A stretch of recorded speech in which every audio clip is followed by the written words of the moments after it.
to you later. Cool. No wires. That's not a problem. I'm going to pull a whole Chris Rock and drop it down anyway. Oh, that one's not ours. Yeah, that's why I'm going to do it. I'm Okay. All right. Let me know when you're ready to go. Oh, I'm good. Are you good? All right. Hey. Speed? Speed? That's what I have to say, right? Yeah, that's usually the technical term. What? Yeah, that's film school terminology for go ahead. I went to college for business. Get up to speed, so it's Back in the old days, it used to be old tape that the tape machine never caught on to the fast as this camera, so then they would go speed, the sound is running. But wasn't that called ye old tape? I also no. Oh, see, now we're all messed up. Oh, yeah, we started the interview. Go ahead. Rocket Chalk 2012. Brian O'Halloran. What's up? So we are talking to you. You've been here a couple years now. We haven't actually had a chance to catch up with you. So I'm psyched we were able to actually do it this year. How was Rocket Chalk treating you? Because this is third year in a row for you? No. I was here only 4 years, once, and it was 4 years ago. Was it really? Yeah, it was a long time. Time sure does fly. I swear it was last year. No, you're thinking of Jason Mewes. No, I'm not. Oh, then it wasn't me. Then someone's an imposter. We'll get to the bottom of this. Yeah, I was at New York Comic Con this weekend last year. Well, you chose wisely this year. Oh, yes, I think I did as well. So, obviously, you're best known for your role in Clerks. So you get a million questions about it. I'm going to give you a couple quick ones. Do people treat you as your character from Clerks? Are you Dante? Did people think you were him? I don't think so. I mean, I do get questioned, am I even supposed to be here today a lot? I mean, that's usually the standard question I get as Dante.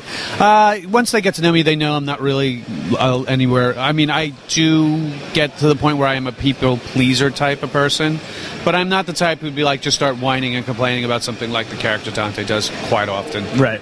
Yeah. So I'm going to delve right off into deeper water. You were in a very interesting film would be the way to put it, a film called Vulgar. I put a lot of work into the Vulgar. Tell me about Vulgar, and let our listeners know, in case listeners and viewers, in case they don't know about it. Well, Vulgar is a comedy that takes a huge left turn into like a dark, some people call it horror, I just call it a darker place than you would expect. It's about a guy who's a party clown for kids, like you would hire for your 8-year-old's birthday party, who's not making enough money. He actually has his mother is in a nursing home facility that has to pay like a percentage of the rent and stuff, so he's doing that as well as he's living out of a rooming house as opposed to an apartment.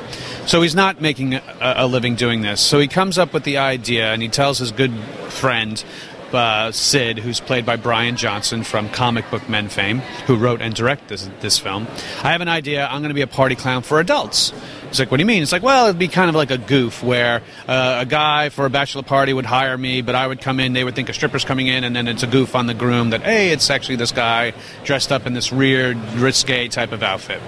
So he gets this ad out in the paper, and his first job calls and books him, and his first job goes horribly wrong.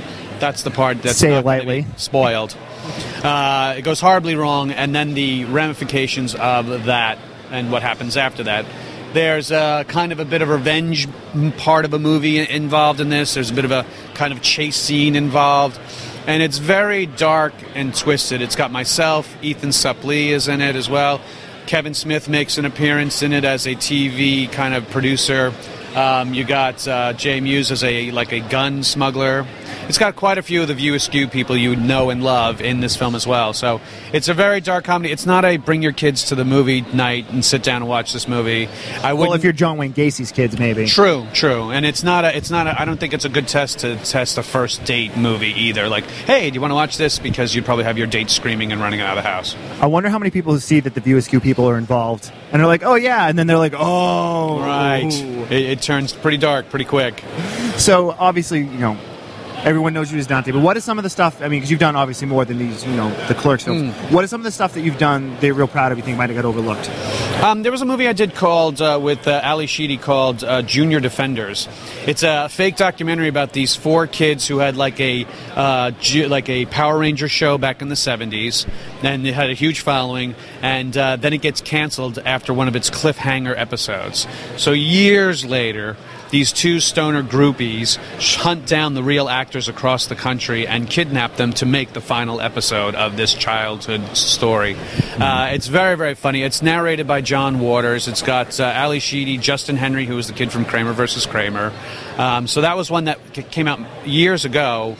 and it just came and went. But you can get it, I believe, on Netflix, or you can get it via Amazon. Very so cool. that's one. I did one called Drop Dead Roses up in Toronto. These two guys that own a flower shop, but it's not your typical flower shop. It's the type of place you send dead flowers to, a box of crushed candies to say, like, I saw you cheated on me, go to hell, or hey, by the way, you're adopted, things like that.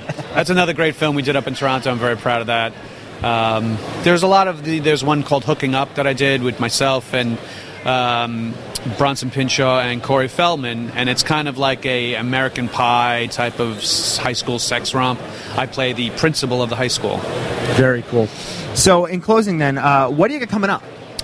Funny you should ask. As you know, Kevin Smith has started his own distribution company, Smodcast Pictures. And one of the first films he's decided to pick up and distribute with Phase 4 Films is a film called Miss December, which is a horror film about a guy going around the city of Philadelphia, killing a girl a month and then photographing her for a sick and twisted calendar. It's now December. The cops have still not caught him. And he taunts the police by putting in a personal ad describing who he's going to kill next.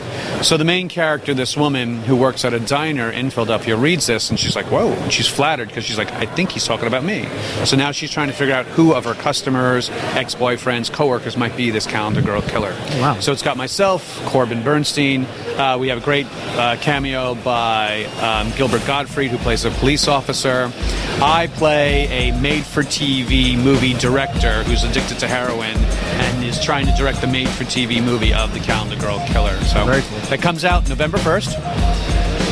Miss December, November 1st. Check your video on demand site for more info. Sounds pretty awesome. Yeah, thank you, man. Hey, Brian, thanks for taking the time. Not at all, man. Thanks.